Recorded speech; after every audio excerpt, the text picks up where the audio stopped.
Welcome to Fear with Christine Spratley. Living like a head in charge. The podcast where Christine says fear, questions everything, and takes bold action. Christine Spratley is a former professional boxer, nanny, and 29-plus year corporate warrior turned founder of HBIC Advisors, where she is a public speaker and coach. She's been saying fear her whole life, many times without even realizing it.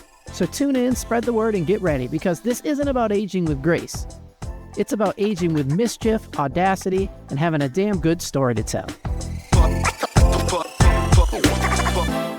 Tubbs, ladies, it's Christine. You're on Fuck Fear with Christine Spratley, living like an HBIC. Good morning, good afternoon, or good evening. Don't know where you're listening to me or if you're watching, but welcome. Today is my second segment on health, our physical part of our body. And for me, as I've said in my original segment, I'm going to kind of take you on a little journey with me as I learn about me.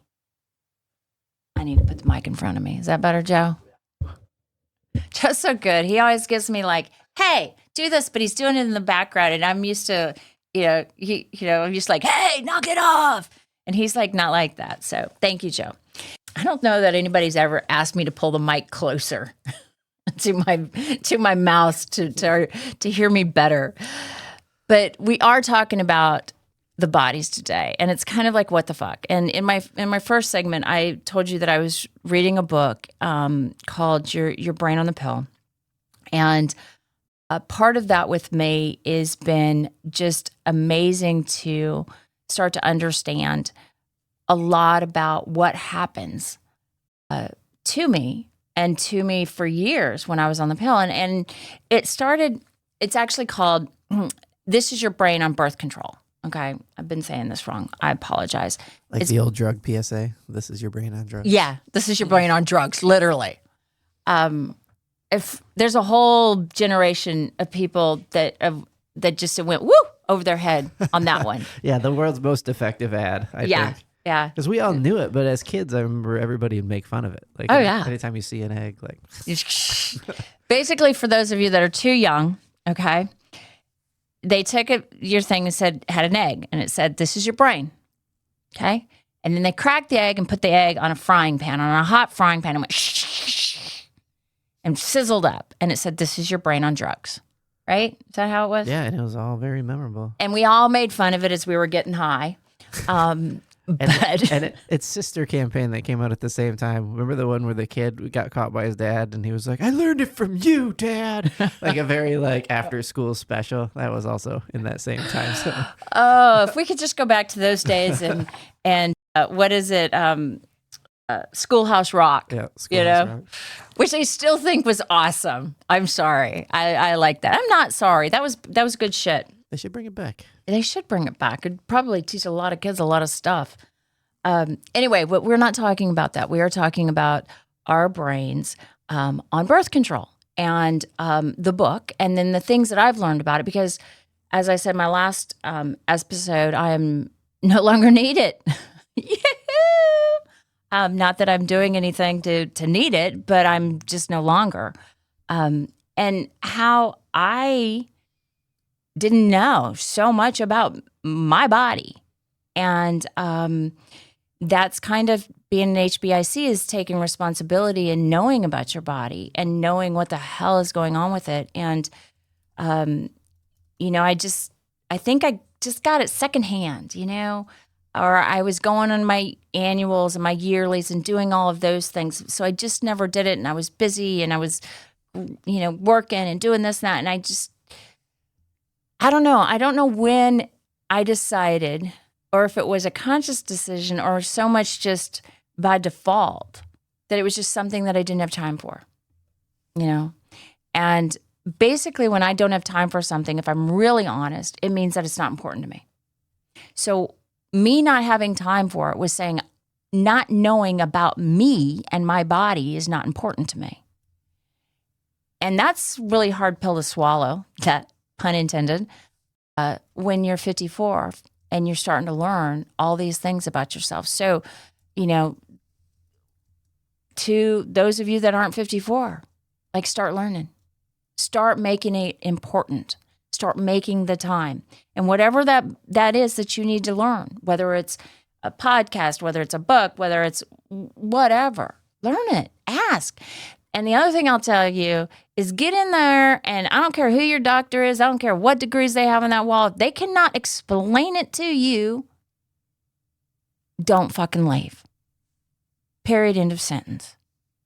Because if you've got the balls literally, they're not literally, but figuratively, to go in there and ask and have that conversation, they need to explain it to you. You deserve that. And plus, it's their job. I mean, it's their job. And it's so hard to trust anything online or in a book anymore. It'd be just great if doctors were a little more straight with us on stuff. Yeah.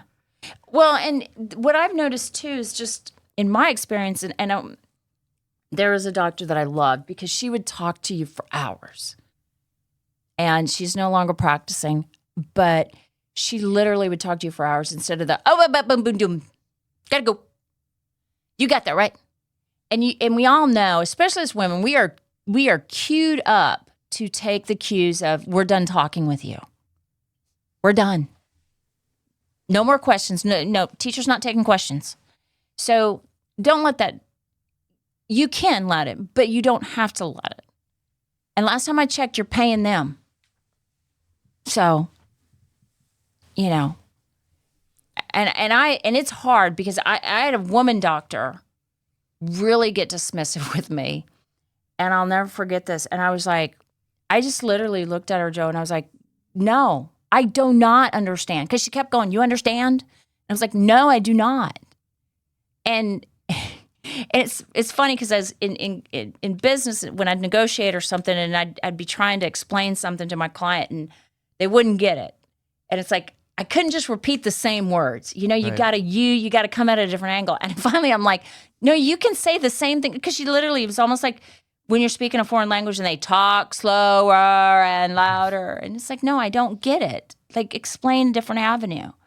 So anyway, that's my little tangent. But today we're going to talk about what happens, and it explains a lot for me, some things about when I was on the pill and then when I got on my IUD and just the different hormonal issues and things like that I just didn't know. I did not know that hormones helped regulate your stress inhibitors, you know, and help regulate, allow you to engage in abilities in your body to regulate stress.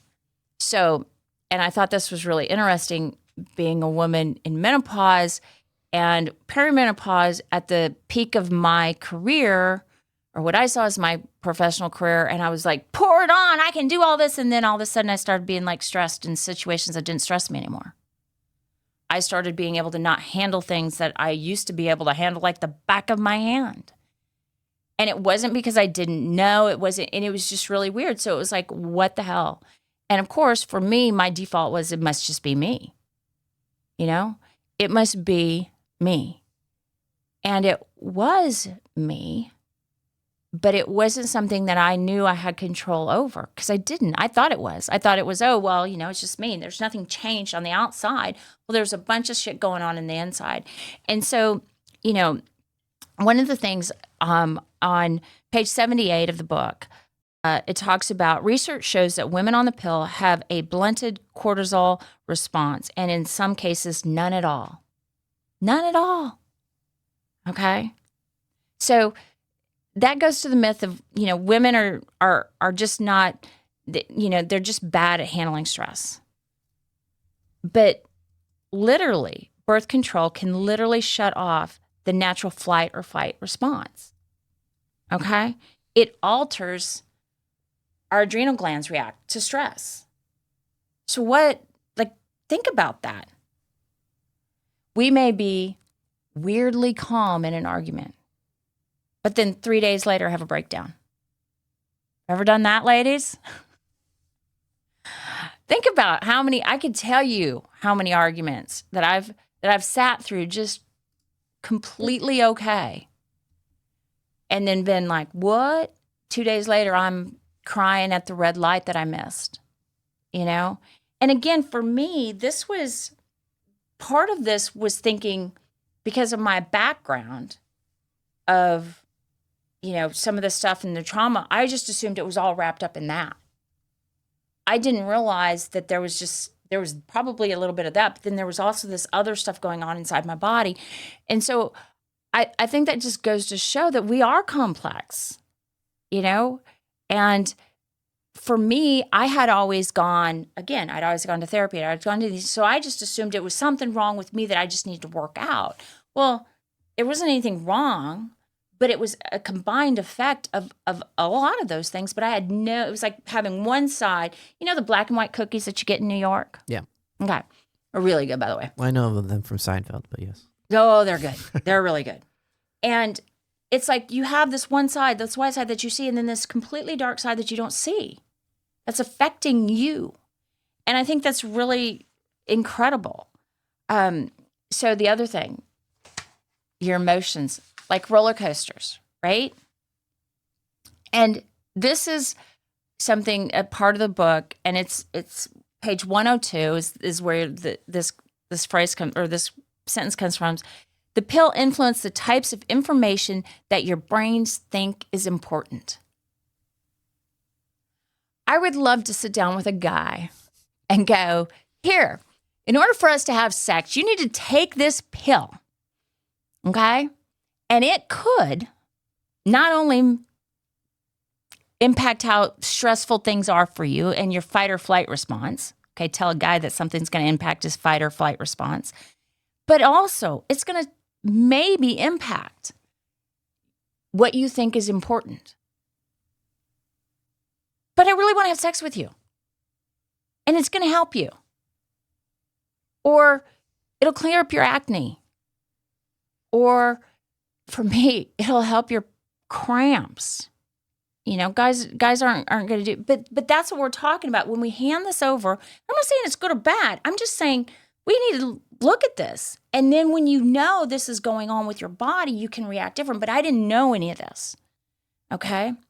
And this is why, the myth of women are just emotional. And you've heard me gripe about this, Wanagon, but our brains are kind of being rewired to prioritize different types of information when it comes to memory and emotional recall. And I think that, again, it's just information. It's kind of like, oh. If you want to have the conversation and say women are emotional, okay, then let's figure out why and how. Okay? You want to go down that road? Then figure out why and how. How is it being manipulated or impacted? And then you, as the woman, can decide whether or not you want to take that on, or if you don't. Now, for me, I was on the pill literally until, for many years, and then I got my IUD. I'm trying to think of when I got it. I think it was in 2015. So, and I think I was off the pill between, before that, just a while, because I didn't want to take it anymore. So that's a long time in my life. And again, maybe I would have made the same choices. I don't know, probably. But I would have had more information. So it's not that I'm suddenly being, irritated by small things, or I forgot major details. Some of this stuff is hormonal manipulation being as to what I find important to remember, or all of a sudden something that didn't seem important was important. And again, I say this because this is on top of everything else we are dealing with in society as females. So I'm not saying it's everything or it's your answer to everything, but it's one of the things that are in the kitchen sink mix of us. And we may want to think about it and look at it. And it explains a lot for me. The other thing is, this was kind of weird for me. And I haven't quite unpacked this one yet. And it is, the pill and it's on page 45, and it's a section of this. And I did this. It's funny because I listened to the audiobook and then I got the book, which I always do. I don't know why I do that, but I listen to the audiobooks and then I get the books and I start going through and highlighting the stuff that like really stand out to me. But it's on page 45, and it's the pill influences who women are attracted to. Being on the pill may inadvertently influence who women choose as partners. What? In what way? Well, that's what's crazy. It doesn't say. But women are more likely on the pill to choose partners based on stability and less on genetic compatibility. And one of the reasons why I talk about genetic compatibility and is this book introduced for me the first time. And if I sound confused or if it doesn't sound like this is an easy to listen to episode, I'm sorry, but I'm not, because I'm still working through this. So this is kind of like we're baking the cake together. But this book kind of introduced a vision of looking at myself as a genetic creature, as a biological creature based on the survival of the fittest and how those genes worked in me over thousands of years to be into who I am. Now, if you've got an issue with that thought and that process, this may not be the book for you, but I'm just saying you may want to pick it up anyway. An example is when a person can get that they use in the book is she's talking about she's on the pill, and one particular instance is that she does not want to have sex with her partner. She got on the pill so she could have sex with her partner, but she can't stand and it's fine for a while. And this is actually very something that happened with me. It's like it's fine for a while, and then all of a sudden it's like, no, not only hell no, I want to have sex with you. I don't want to have sex with you. But it's like, then you go off the pill and all of a sudden, man, you're oh boy.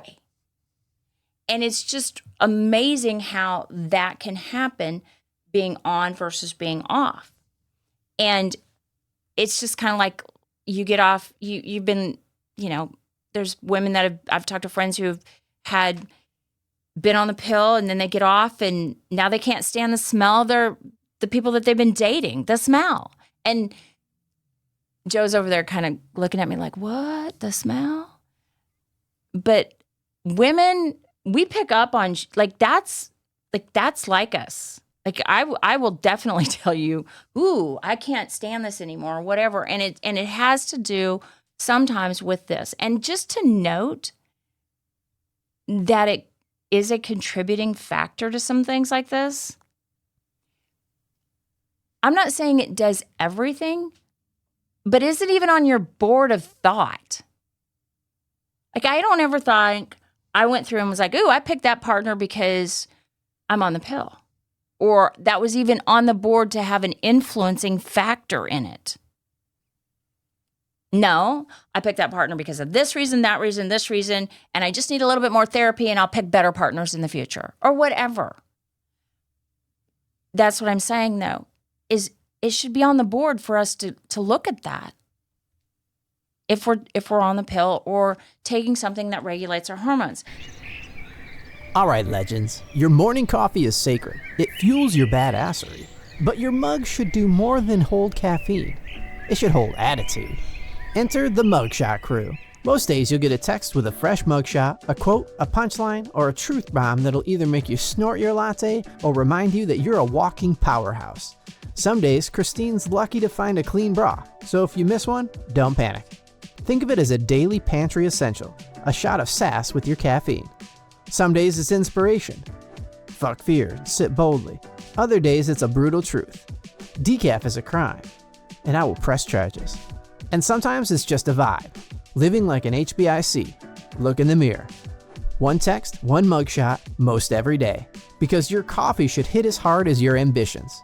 Sign up now at ChristineSpratley.com and add some spice to your pantry. One mugshot at a time. The Mugshot Crew. Sipping loud, living proud. Another thing that I really didn't know, and I wish I was never ever told this, because you've heard me talk about this before. I've had depression most of my life, severe depression. at times. And I'm starting to go back through and kind of look at this book has helped me start to do is I've started to go back through and go, okay, what are some major events in my life that I remember and went through, and where was I on my taking the pill or my IUD or whatever, and in my birth control, and I'm just starting to look at it through that lens. Was there any contributing factors? But I never once in my whole time of my clinical depression did anyone ever ask me in any detail other than the check on the intake box that I was on the pill. And on page 142 of the book, there's about 5 to 10% of women experiencing negative mood changes with combined birth control pills. Okay, so what does that mean? It's not just PMS, okay? And it's all in my head. And I think we kind of talked about this a little bit, it controls, the birth control pills they decrease the serotonin and dopamine, which regulate mood, you know? And then also, there are studies out there that it's a higher risk of depression and anxiety, especially in teens. And there's a Danish study that you know I was starting to read and I got confused, but it goes into that. And again, I haven't vetted all this yet, ladies. And I'm sure I'll get all sorts of information back. But I'm saying, let's have a conversation. Let's look at that. You know, what does it play? How does it interact? When's the last time you asked your counselor that? When's the last time you asked your psychiatrist that? I mean, I was on regular meds. I was on maintenance. And for any of you that have been on clinical depression, you know that maintenance, and Joe, I don't know if you're familiar with maintenance, but like maintenance is where you are on a set, steady dose of your meds for your depression medication. And you don't go in for therapy. It's just a set med. Like it's on cruise control, and you go in about every 3 to 6 months, depending on where you're at. Okay? And it's literally cruise control, which is another, you know, I look back and I go, God, I was just on cruise control because I was doing a ton of other things. Going to college, I was getting a degree, I was, you know, just all this other stuff. So no, I didn't have time to think about, oh my God, maybe I shouldn't be on cruise control here. Maybe there's some hormonal thing that I'm going through because I'm on, you know, I just didn't know. Had I known, would I have done something different? I don't know. But now you know. It could be. So at least you can ask. You can think about it. It's more information to make better decisions. Maybe it's the same decision you still make and you come to the same conclusion. But at least you know. So again, it's not just all in our heads. I think too, we try to make things simpler. We try to make complex things simple, and that can bite us in the butt sometimes. So, for example, in this case, like, let's say there's something off. Could it be your environment? Yeah. Could it be psychological? Sure. Could it be hormonal? Yeah. Could it be emotional? Yep. But we just want to name one of them and move on. Like, that's the one, take a pill, and we'll fix it. Yeah. But it's never that simple. Take a pill, say a prayer. You know, say 3 Hail Mary, you know, read your rosary 3 times and you're good. And I say that because it's literally what my mom used to do. I think it's something culturally we've lost the ability to hold 2 truths in our head at the same time anymore. Like, oh, that can be true, and so can that, and so can that, and so can that. I think that for me, I don't know who I was talking to the other day, or maybe it was you, Joe. I can't remember because I have menopause and I have brain fog still. It hasn't lifted. It's lifted some, but it hasn't completely lifted. And I was talking about we just want the lazy way out. It doesn't take as much energy. We don't have much energy. I know what that's like. I don't want 5 options because I can barely make up my mind with 2.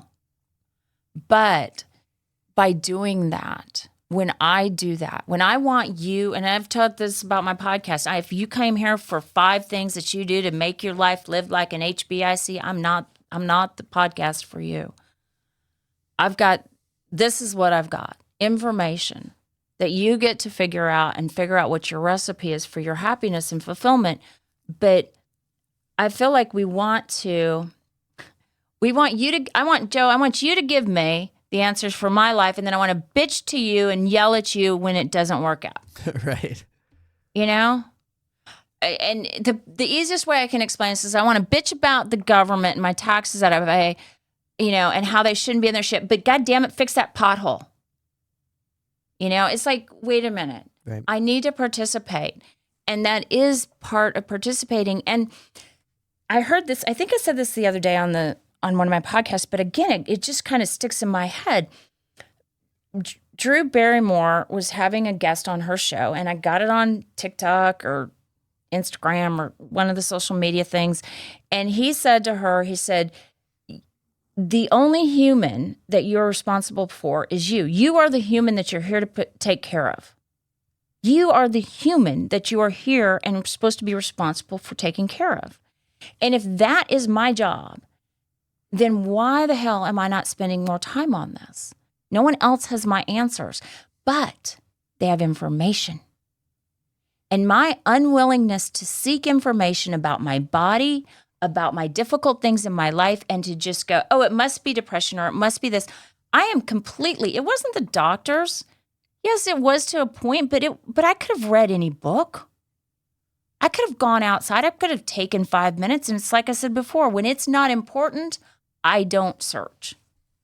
And until it becomes important, then I do something different. Until it moves up on the priority list. But if I treated myself like I was the human being that I was responsible for taking care of today, it would look a lot different. And it is starting to look a lot different for me. So again, think about this. And I thought for a long time, I'll say one more thing on that is I thought because of my abuse in the past, because my abuse was sexual and physical, but a lot of it was sexual, was it affected a lot of my interactions with men after I got in relationships. And what I didn't know was I would start the pill when I'd get into a long-term relationship. And it decreases your sex drive. For a lot of other reasons, women tend to, there were times, and it would be like, what?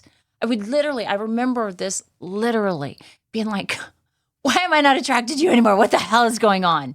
And thinking it was, it must be something. It must be some of my trauma. It must be this or it must be that. And I don't know if any of you other women have felt like that, where you're just like, what the fuck is going on? I really like this man. I really love this person. I really care about this person. And I just don't want to have sex. Like at all. Like ever. Like there's no amount of foreplay that's going to make me have that. And you're like, what the hell? There must be something wrong. And this is what I would like to just put out there is my default was always there must be something wrong with me. So what I've learned to say is there must be something going on with me. It's not a right or a wrong. Okay? There's something going on with me. There's something happening. I talked about it in my very first podcast about I'm going to say things that make you go, and take note. What do you believe? What's going on? Pay attention. So what's going on with you? And do you think or do you know? Do you think? I think it's because of this, or I think it's because of this, or it might be this, or it might be like you said, Joe, it might be psychological, emotional, physical, environmental. Okay, it could be all of those things. But then go find out and know. Care enough about yourself to demand knowledge and answers about yourself from whomever.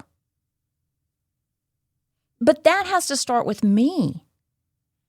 I can't wait for my doctor to run in the room and go, hey, Christine, did you know this study came out?